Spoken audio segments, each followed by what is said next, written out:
Welcome back to DEC Does What. I'm Sean Mahar, your host, pronouns he, him, along with Erica Ringwald, she, her. And we have a really awesome guest on the show today, Michelle Poprawski, who is our Catskill Fish Hatchery manager, and what we've just determined is our first female fish hatchery manager. That's right. DEC. This is a really great. So welcome to the show, Michelle. Thanks for having me, guys.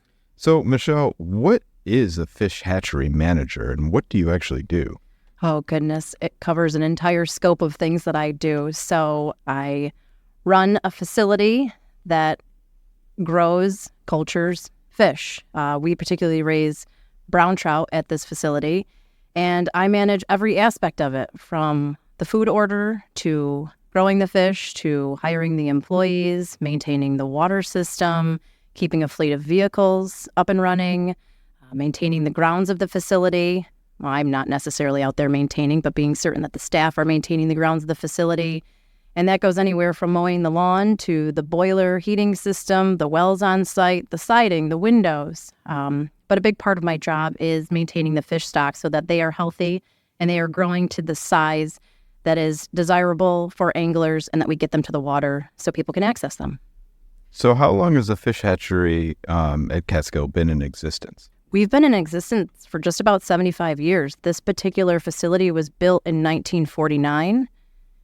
It used to be located at the DeBruce Kids Camp, which is about half mile down the road from its current location. But it was brought up the road because of the accessibility to a water source, our spring, that offers us over 1,500 gallons a minute. So this one opened about 75 years ago. DEC has 12 total fish hatcheries statewide. Yes. Can you tell us a little bit about why we maintain the fish hatcheries and why DEC does fish stocking? The DEC stocks fish essentially to enhance angler opportunity. We have 12 state facilities that all have a different obligation in order to enhance angler opportunity. Some fish hatcheries raise trout, whether it's brook trout, rainbow trout, lake trout, brown trout. Others maintain stocks of walleye or cisco, round whitefish.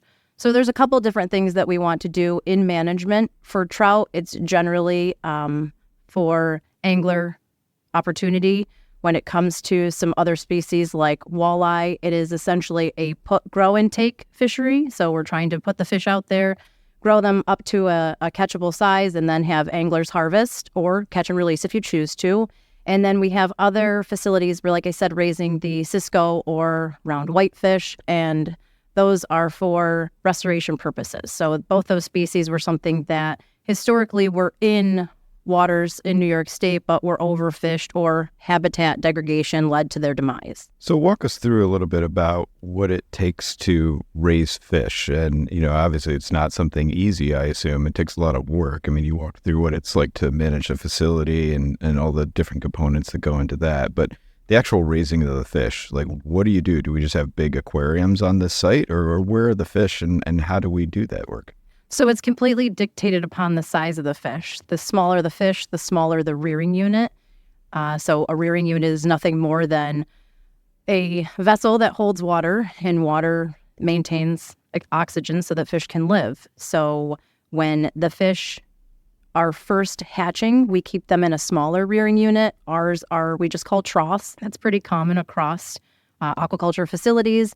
These are about 13 feet in length, they're 12 inches wide, and only about 8 inches of water. So they're pretty small. They're 17 cubic feet.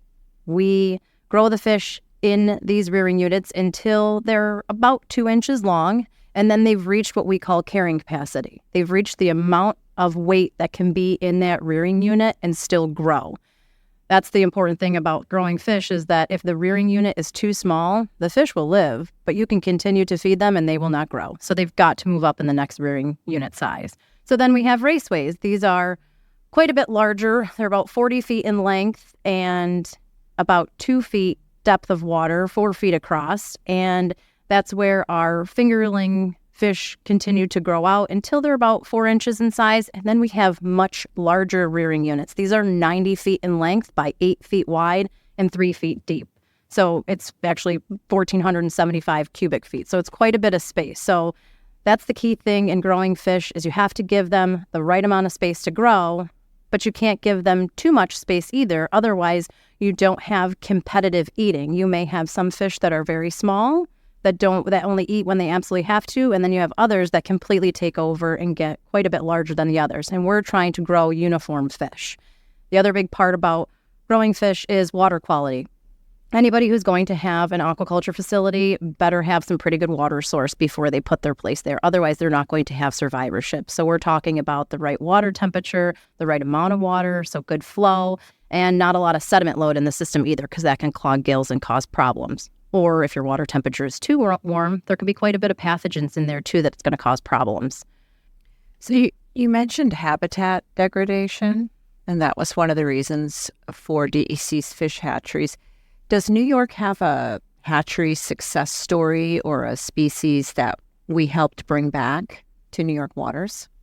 I know that we're currently working on the round whitefish in Cisco of trying to bring them back. Certainly there's different genetics of brook trout, right? Brook trout are our state's fish, so they're quite prized, and they're really the only native stream trout in New York State as well. Brown trout and rainbow trout were brought here in the late 1800s, early 1900s. So there's been a lot of restoration effort towards them, particularly in the Adirondacks with like the Little Tupper strain or Horn Lake strain, sturgeon as well. There's sturgeon were historically overfished out of Lake Ontario and Finger Lakes years ago, and there's been a lot of restoration efforts for that, even in the Hudson River. And I know that they are beginning to understand a lot more about their spawning habitats and starting to see the restoration come forth with populations increasing. So the fish you raise at the Catskill Hatchery, are they just let loose into the water around that hatchery, or do we transport them elsewhere for placement in the environment? So it's a little column A, a little column B. We do transport some of our fish to other fish hatcheries to be stocked in their local area, but we're the most southern located fish hatchery, and we stock the lower 12 counties. So we are located in Sullivan County. We stock the Willowy Muck and the Beaver Kill and Halfway Brook and Beaver Brook and some other local waters there. But we also stock Green, Orange, Schoharie, Westchester, Putnam, Rockland, Nassau, and Suffolk as well. So I think I named 12 of them either way. There's 12 lower counties that we do stock into. So that's not just our backyard. And as far as them being released, we utilize Mongop Creek for a water source at our facility. We do not stock Mongop Creek. That's considered a wild stream. So everything gets transported out on our stocking trucks. That's cool. The stocking trucks are really awesome to see in action. Mm-hmm. You've got like hundreds of fish that just come out of a tube and start swimming in the water after you let them go. But I guess, stocking is an art form in itself, right? What's your favorite stocking story, or a maybe snafu or something that happened that you didn't anticipate in the field during a stocking exercise? So this happened, I believe it was last year. We were in Putnam County. I actually wasn't on the run. One of our fish culturists, Katie Piscatella, was, and she handled it like an absolute all-star. But she was stocking Lake Gilead in Putnam County, and that is a water where she actually could just hook up the tube to her cam and release the fish. Often with, especially our stocking locations, they're bucket stocked, so we actually just put water into the bucket, put some fish into a bucket, and then volunteers bring the bucket of water and dump it in, the bucket of fish and dump it into the water. There's not many locations that we can do this kind of tube stocking, but either way, so she had her tubes connected, but because the ground was soft, she wasn't able to get her truck to the proximity of the water that she needed to for all of her lengths of tube to reach, and the collective length of these tubes is like 30 feet. So unfortunately, just wasn't able to get on top of the water, so she actually ended up using a tarp and laid the tarp on the ground, made sure it was good and wet. It had a good angle to it just because of the natural natural progression into the water, and released the fish, and they all got into the water really nicely. She couldn't have done that without the assistance of our fish chairman, but it was a pretty funny story, but worked out in the end. That's something that we do a ton, is just improvisation. Like, we know what we're going into, but sometimes it doesn't pan out the way that we thought it would. So would you call that a fish and slide then? It would be a fish and slide. Yeah, for sure. That's awesome. One of the coolest thing though is aerial stocking, and like that is a fascinating thing to me. I've always wanted to put a GoPro on a fish as it gets dropped from a helicopter just to see what its perspective is. But is that hurtful to the fish, or why do we do aerial stocking? It's really not hurtful for them. They really orientate themselves in a direction for the most part to go in head first. It doesn't always happen that way, but we're not stocking really large fish in this fashion either. They're generally around 5 to 7 inches. So the sheer size of them allows them to hit the water comfortably. And it depends on what kind of air stocking we're doing too. We have fixed-wing Cessna planes that we use, and then there's also helicopter stocking. And so the helicopter can get really nice and close to the water. I've participated in that myself, and it's quite safe for the fish. But even the Cessna drop, they do a solid job, those pilots, to get us close enough to the water that drop is really safe. What was your other question in that? Oh, the purpose of it. Oh, yeah. Yeah, so the purpose of it is really to be able to target those waters that are not navigable by truck and foot. So there's a lot of those isolated ponds and lakes up in the Adirondacks that we can't get to, but that could still use some restoration, essentially because of acid rainfall. If you want to check out some great fish stocking videos, check out DEC's YouTube page, which is linked from our website, dec.ny.gov. They're fun to watch. So, Michelle, I guess back on hatching and stuff, can you take us through the process of egg collection? Like, do you just order these online, or are you taking adult fish and collecting their eggs? Like, how does I don't this think work? they have them on Amazon. I don't know. We Google that later. No, so we are a broodstock facility. We're one of 2 broodstock facilities in the state. The other is Randolph. By broodstock, I mean these are adult fish that are ready to reproduce. So actually, mid-August is when we begin our egg take at Catskill, and many people think, well, brown trout are not reproducing in August, and no, they are not in the native setting. They're normally reproducing in October, November, but the Catskill facility does subject their broodstock to an altered daylight schedule. So beginning in February, we start to alter the light exposure of these fish so that come August, they're thinking it is October. So this year we start on Tuesday, August 20th. And the first part of this entire process is separating the ripe females from the non-ripe females. So Tuesday the 20th morning, we would go in and we feel each female literally for softness in their belly. We turn her upside down, grab her by the peduncle, which is the region just before the caudal fin, so that back fin. And the rest of her body. It just really allows you to grasp the fish nicely. Turn her upside down, gently apply some pressure to her abdomen, and if she's ready to give eggs will just expel on their own. So we just separate those fish who are ready to give eggs into these wooden framed carts that we've built in our raceways. And after the ripe females are separated from the non-ripe females, we set up our entire workstation, which consists of several tables. We have 2 tables for anesthetic baths. Obviously, anesthetic makes it easier for us to handle the fish, kind of just makes them more docile so they're not thrashing all over. And then we have a table for egg and sperm mixing, adding water, and doing that whole fertilization process, as well as record keeping. And then a couple of our tables that are specially designed with these openings that hold stainless steel pans. That's where we actually squeeze the eggs. So the fish are placed in anesthetic buckets. We have 5 females to 5 males, so we're doing a 1-to-1 ratio. It takes them about 2 to 3 minutes to kind of pass out in this anesthetic bath. We use a clove oil derivative. It's called Aqueous. It's super gentle on the fish. It resides in their body for only 3 days, which is amazing because we can stock these fish out pretty shortly after anesthetizing them. And they just recover from it extremely well. So we take the fish out of the bath, we dip them in fresh water just to kind of rinse off that clove oil a bit, and then we pat them dry. The importance in patting them dry is because as soon as you introduce water to the egg or the sperm, everything starts happening. All that fertilization, the egg, there's a micropyle on the egg. It's the opening of the egg where the sperm enters. That starts to close once water hits it, and as soon as water hits the sperm, it is motile and it's ready to go fertilize. So we don't want to introduce water early.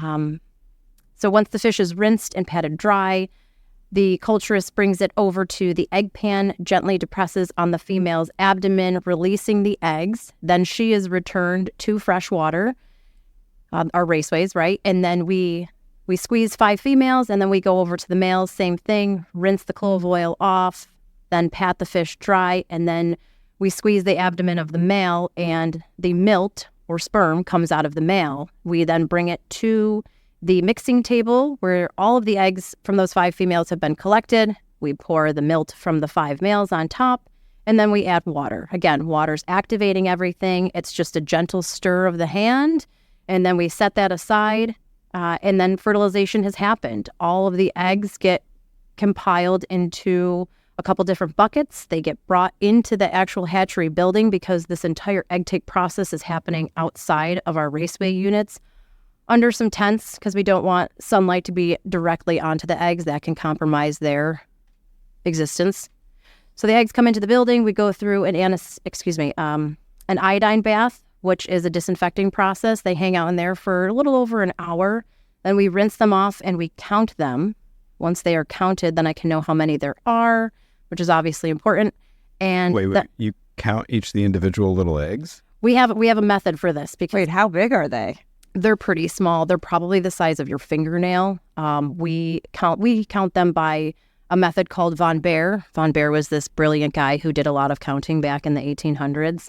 And it's this 12-inch trough that we use. It's a V-shaped trough that we place eggs into. And however many eggs fit into that trough corresponds to a number of eggs per fluid ounce. So generally, the size of our eggs are around 68 to 70 eggs per Von Baer trough, which equates to around 401 eggs per fluid ounce.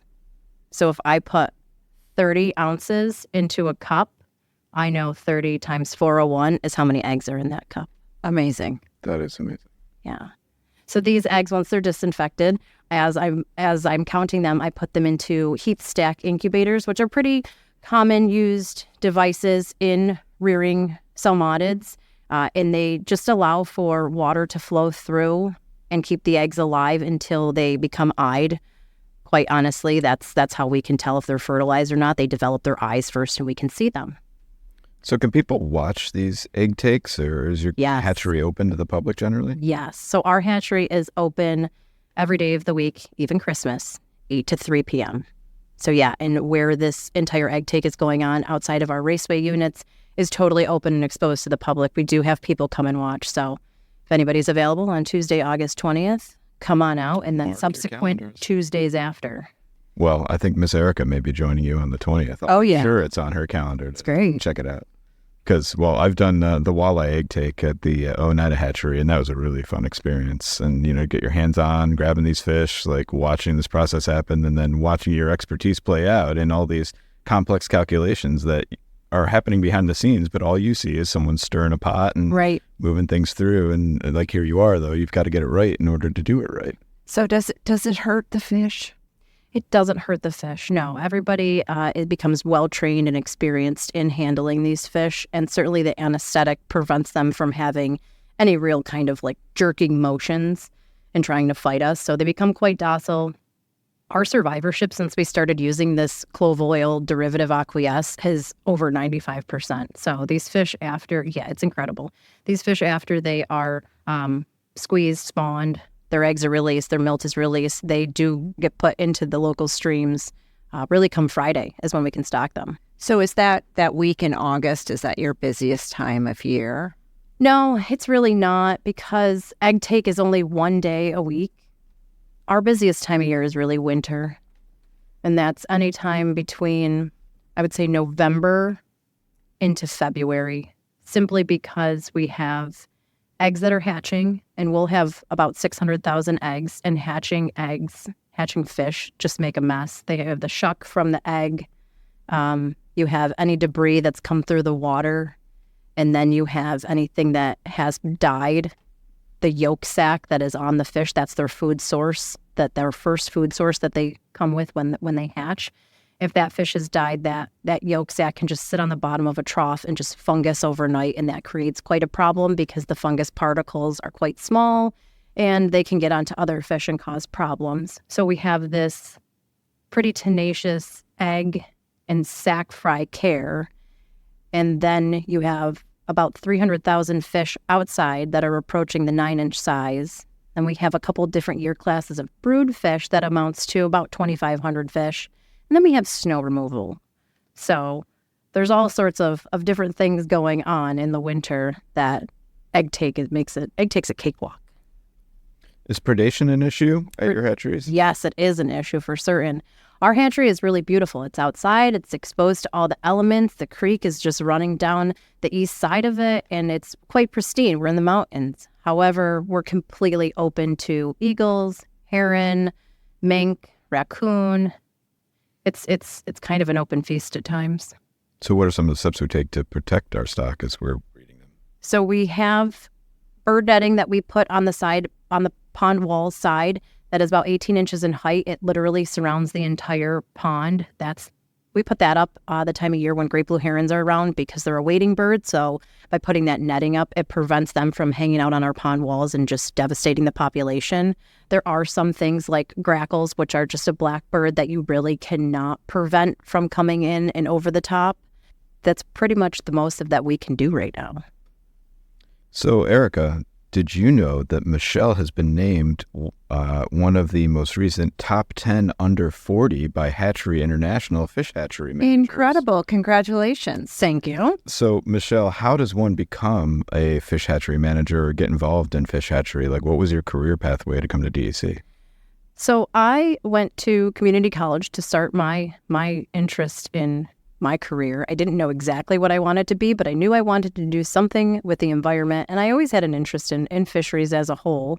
I took that to the School of Marine and Atmospheric Science at Stony Brook. I did some research on algal blooms. I worked at the Riverhead Foundation doing some other aquatic husbandry with sea turtles and seals. And then I was awarded a scholarship to Moult Marine Laboratory in Sarasota, Florida, which really opened the gateway to aquaculture. There I worked in a recirculating facility raising snook, pompano, and red drum, and the water that was used there, the effluent, was used to grow local seagrasses. I worked with the Sarasota Baywatch down there and just was trying to consistently expose myself to all of the environmental issues, concerns, and just the greatness of the environment out there. And then I was hired onto their freshwater side to raise Siberian sturgeon for caviar production. As far as someone getting into it, it's really just you have to expose yourself. You have to be willing to get into it and get dirty and do the things. I don't want to say that not saying no is not an option, but just you gotta submerge yourself in it and be willing to do the dirty work, because in the end it can be quite rewarding. As far as becoming a manager, I sometimes don't know how I did this for myself, but I know I worked hard and I know I earned it, but I'm happy to be here. Well, we're happy you're here helping us raise these fish. So I do have to ask kind of a loaded question, and I don't know if I should ask this on the podcast, but where's your favorite spot to fish in the state, and where should I be planning to go this summer for the best fishing? Be careful in how you answer. I've had a lot of really fun fishing trips, memorably out in Western New York, fishing Canisius Lake. I really enjoy ice fishing, although I haven't been able to do a ton of it where we live because we just haven't had the ice for it. Last year was terrible. And I have 2 small children, so that doesn't really allow for much time for myself. Currently, I'm having a really good time fishing the creek that I live across from, Mongop Creek. It is something that I'm not super familiar with in that small of a water. The stream bank is only, 10, 15 feet at most wide. It's a wild water. There are a lot of native brook trout hanging out in there. So I'm having a good time poking around in there. I've had some really good walleye fishing in Schoharie Reservoir. I would definitely recommend that, right where the Manor Kill comes out. There's some good angling to be had there. But you gotta get in the canoe, or the kayak rather, or the rowboat, and really get out there, put your downrigger in, and troll. So do you prefer to fly fish or open water fish, or do you love it all? I've only fly fished a few times in my life. I am not an expert by any stretch. And even with the narrowness of the creek that I'm currently angling at, I don't think I could ever accurately cast a fly rod in there.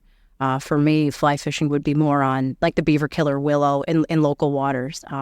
But I've been really getting into some of the local hatches and trying to understand when they're going to be hatching and what to expect. I'm by no stretch an entomologist, but am aspiring, and I find fly fishing to be absolutely wonderful. And I think that's a subject of where I live for sure, being subjected to where I live. So Sean and I met with the newest incoming interns this morning to kind of give them some words of wisdom. What would you tell someone brand new to DEC based on your experience here with us? I would say expose yourself, make yourself available to every challenge that you're given, no matter how small it seems, even if it's being the person recording the data, being the person to educate the public, or actually getting hands-on into pulling the seine or stocking the fish or anything, because all of the people that you're going to meet in these internships are going to help you out through your career. And all of those exposures and experiences are really going to be worth their weight. So try it all. Don't be above anything. Work hard, because it's a great gig in every facet of it. And the more that you can expose yourself to and not think that you're above it, the more opportunity you're going to get. Great answer. So speaking of inspiring the next generation of conservationists out there, I know we have a number of programs where we get out and about and, try and teach children about fish hatchery, fish conservation. I believe it's Trout in the classroom. What is that program all about? And do you participate in that? And what are some of your experiences with it? We participate in it pretty heavily. Each fall, we give out 100 eggs to over 200 classrooms throughout New York State. This can be either public schools or private, and a lot of them are actually based out of New York City. And so the whole purpose of this program is to educate children not only about the stream and habitat, but also raising trout and what water quality means to raising trout, and just general husbandry knowledge and having that responsibility level. A lot of these kids don't ever get out to any of these streams, let alone some of the remote areas that we do get into. So our involvement is to give the eggs out each fall. We go to Hyde Park and we hand out to the classroom, go through a presentation and educate. Really, the teachers are present at that to obtain the eggs, and then they take the eggs back to their classroom and they have a tank. Usually it's a 100-gallon tank that they maintain until the spring when the kids actually get to go out and stock the fish. So it's a real educational experience locally. Some of the classrooms actually come to the hatchery to pick up their eggs, and they have a tour at the same time. So tours are great. We're happy to have them. Just call ahead and make a schedule beforehand. And even this year, our local Livingston Manor School District and Roscoe School District, they had participated. It had been about a decade since they had participated, but we finally got them on board again. And we had staff go to both of their releases. So over 100 students are involved in this, and these are tiny schools, right? The graduating class is literally 15 kids. So having their involvement, especially when these prized trout streams are right in their backyard, is important to create stewards. So if I'm a teacher and want to participate in this program, how do I find out about it? How do I sign up? So you can go to just simply Google search Trout in the Classroom. It's put on through the Department of Environmental Protection as well as Trout Unlimited, and you'll be directed through their pages and be able to sign up. And there's a lot of funding that can be had to acquire the equipment, because a chiller can be quite expensive, the tanks, things like that. But there's different chapters that can help you out and gain funding. So how do we guide our stocking efforts overall? Like, how do we plan for where we put the fish that we're raising? Like, what is the sort of methodology behind that? So in 2021, the Trout Stream Management Plan was established, and that provided some guidance or plan to appropriately manage trout streams. We have wild streams versus stock streams. So there's 3 categorizations of wild streams, and they have a different management criteria than the stock streams. We were trying to provide challenge for anglers that is different in wild streams versus stock streams. And those guidelines or those management principles are executed by either regional biologists. I work on the production side of things, so I'm involved in producing the fish to fulfill those stocking policies. A lot of what they're looking at is stream width, accessibility, fishing pressure, habitat, and they have used those metrics to establish what gets stocked and how many get stocked in a particular area. The trout stream management plan is obviously really important for guiding our restoration efforts, and it was cool to hear you say that. But what are some of the other tools that we have available for anglers who want to get out and, recreate on New York's waters, really finding the great fishing spots, really learning the tips and tricks of the trade and the tools that they need? What else do we have that folks can check out on dec.ny.gov? So we have the Tackle Box app, which really gives you all sorts of information, not only on where to access public fishing rights or state-owned access points. There's a whole locator app on that to actually see where you're fishing, where you can access. And then an additional portion of it has information on tackle or what equipment to use to have the best success, whether you're an avid angler or just recently starting out. That's great. And don't forget to buy your fishing license if you're going out. We have lifetime licenses, yearly licenses, 1 day, 7 day. But Erica, we also have something important coming up, right? We also have a free fishing weekend coming up the last weekend of June. I believe that's June 29th and June 30th. All the regular rules and regs apply, but there is no need for a fishing license during that weekend. So it's a great opportunity for folks who have not tried fishing before to get outside and cast a line. We also have been working with public libraries. Some of these libraries have equipment that you can rent for the day. Go in, check out a book, and grab a fishing pole. Yeah, it's a great opportunity. Fishing is great in New York State. We have opportunities all over the state, really. We're talking obviously freshwater today, but also our marine fishing opportunities are excellent. And Michelle, in the spirit of catch and release, we're glad we caught you on this podcast today, and now we will release you back into all your fish care that you have underway and getting ready for August 20th and your next fish take. So we're really glad that you were able to join us on DEC Does What today, and thanks for being part of Team DEC. Thank you all. Thank you. Well, that was a very interesting segment, Erica. Sure was. All about fish hatching in New York State. Really cool to see our network of 12 hatcheries up and running. Great opportunities to go out and learn about this stuff and make sure you put a stop at a fish hatchery on one of your visits around the state this summer. Absolutely. So, Erica, we got Free Fishing Weekend coming up, as you already told our listeners, but we got a busy summer underway, and we've got a lot of news on the street. What's happening around DEC? Well, one thing I want to make sure people have top of mind as we enter the warmer months, and I know we talked about this on another episode of DEC Does What, but it is time to be air quality aware. We are encouraging folks with the warmer temperatures and the sunshine. There is the likelihood of high levels of ozone. So DEC has a statewide air monitoring network that monitors for major pollutants like ozone and fine particulate matter. Right now, we're looking at some elevated ozone levels in various regions. So really encourage people to check out the DEC website for the daily forecast and to, if you got a phone, download EPA's Air Now app, which shows the forecast in your area. But it's the time to be air quality aware this summer. Definitely. And also, Erica, last week you did talk about also being aware of harmful algal blooms. Yes, and I did. Do have to share a quick story with you. And my daughter and I were up at a lake in upstate New York this weekend, and she saw a hab on the water. And the first words out of her mouth were, Dad, it's just like Erica said it was. It's a hab. And she got so excited, but also terrified. But, I think know it, avoid it, report it. And that was the learning lesson I implied to her. And we made sure that we reported that hab that we saw, and all New Yorkers can do the same as well. Yep, the golden rule of habs. So the other thing that we just announced a couple of weeks ago that's going to be taking place this summer, it's one of my favorite programs. It's called First Time Camper.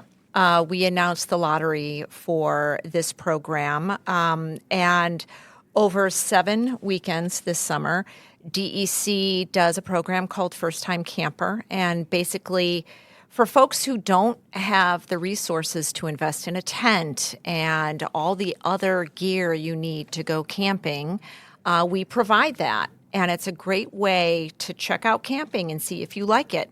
We've got 4 sites that we're doing this in the Adirondacks, 3 in the Catskills. It's too late to enter the lottery now, but check it out next summer. Yeah, it's a really great opportunity. Camping experiences in New York are amazing anywhere you go, and Yep. you don't always have to just go to the Adirondacks or Catskills to experience it. Obviously, we do this in conjunction with state parks as well, so there are a lot of opportunities to get out and experience camping in the state and just all the great outdoor recreation opportunities that exist around. Yep. So, in just last week, Sean, you took a trip to the Lake George battlefield. How was that? I did, Erica. It was an amazing, really humbling opportunity. Folks may not know, but a few years ago, there was a construction project in the Lake George area where they were digging a foundation and uncovered some bodies. And thanks to the work of our historic preservation people here at DEC, they determined that they were actually Revolutionary War soldiers. Oh, wow. Yeah, so in all, they dug out 44 individuals who passed away back in the Revolutionary War times. They're currently at the State Museum. They've been analyzed and preserved, and now what we're doing and what we announced last week is we have a whole unit management plan for the Lake George Battlefield Park where we're going to be reinterning them on the Battlefield Park as a way of celebrating what they did for our American history and New York State history here and providing a really great opportunity for folks just to experience that Battlefield Park and all the history in that area. And it was a real amazing opportunity. We worked with the town of Lake George, the village of Lake George, a lot of local partners who really helped collaborate to make this new reinterment possible on the site. So it's a cool opportunity. It's amazing. It's also an example of sort of the breadth of DEC's work since we have archaeologists on staff who participated in that work. Definitely. It was really neat to hear them talk about what it goes into uncovering and preserving a finding like this. And obviously it's not something that you want to find, but when you do, we want to make sure that we're caring for those individuals right and really recognizing what they provided to us as a way of our freedoms here in the state. Absolutely. Well, that was a great show, Erica. Stay tuned for more coming up over the summer. We've got, we're putting together a long list of great folks to have on this show, and we're excited to bring you more of what DEC has to offer and what we have working on. But Erica, in addition to obviously know it, avoid it, report it, paying attention to air quality, what should every New Yorker do? Get outside. DEC Does What is a production of DEC's Division of Communication, Education, and Engagement. Our theme music is an original composition by Mike Menza, wildlife technician with DEC's Division of Fish and Wildlife. Like what you heard on this episode? Please leave a review and share this episode with others. Want to learn more about DEC's wide-ranging efforts to protect New Yorkers and the environment? Visit dec.ny.gov or connect with us on social media. You can find us using @NYSDEC. For more information on DEC Does What, visit dec.ny.gov/podcast.